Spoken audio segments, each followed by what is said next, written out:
அட பாவிகளா, வெற்றிமாறன் மென்டரா இருந்தமா எப்படி ஒரு படத்தை எடுத்து வச்சிருக்கீங்க? மாஸ்க் படம் எப்படி இருக்குன்னு ஸ்பாய்லரே இல்லாம ரிவ்யூ சொல்றேன், என்ன ஒரு ஃபாலோ பண்ணிக்கோங்க. கவின் ஆண்ட்ரியா நடிப்புல விக்ரன் அசோகன் டைரக்ஷன்ல ஜி பிரகாஷ் மியூசிக்ல உருவான படம் தான் இந்த மாஸ்க். அரசியல்வாதியா வர பவன் தன்னோட பணத்தை தேர்தலுக்கு மக்கள்கிட்ட கொண்டு போய் சேர்க்கணும்ட்டு அந்த பணத்தெல்லாம் ஆண்ட்ரியாட்ட ஒப்படைக்கிறாரு. ஆண்ட்ரியாட்ட இருந்த பணம் மிஸ் ஆகுது. அந்த மிஸ் ஆன பணத்தை கண்டுபிடிக்கிறதுக்காண்டி கவின் உள்ள வர்றாரு. அதில் அந்த பணத்தை யார் எடுத்தா, பணத்தை கண்டுபிடிச்சாங்களா அப்படிங்கிறது தான் மீதி கதை. நான் இப்போ உங்களுக்கு சொன்னது மெயின் ஸ்டோரி இல்லை, படத்துக்குள்ளே இன்னும் ஒரு 2-3 லேயர் ஸ்டோரி இருக்குது. என்ன பிரச்சனைனா ஸ்க்ரீன் பிளே தான் பிரச்சனை. எடுத்தோடனே ஃபஸ்ட்டு ஒரு 1/4 மணி நேரம் நல்லா போகுது, திருப்பி ப்ரீ இன்ட்ரோலப்போ நல்லா ஒரு 1/4 மணி நேரம் போகுது, கிளைமேக்ஸ் அப்போ ஒரு 1/4 மணி நேரம் நல்லா இருக்குது, ஒரு ட்விஸ்ட் வச்சு முடிக்கிறாங்க.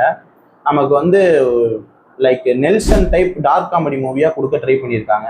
ஒரு மிடில் கிளாஸ் ரிவெஞ்ச் எடுத்தானா அது எப்படி இருக்கும் அப்படிங்கிறத இந்த படத்தில் காட்டியிருக்காங்க. இந்த படம் பார்க்கலாமா அப்படின்னு கேட்டிங்கன்னா, உங்களுக்கு போர் அடிச்சிச்சு அப்படின்னா போய் ஒரு தடவை ட்ரை பண்ணிட்டு வாங்க. இந்த படத்துக்கு 5க்கு 2.5 ரேட்டிங் தரும். இன்னொரு வீடியோவில் சந்திக்க வரேன். Tata bye bye, take care.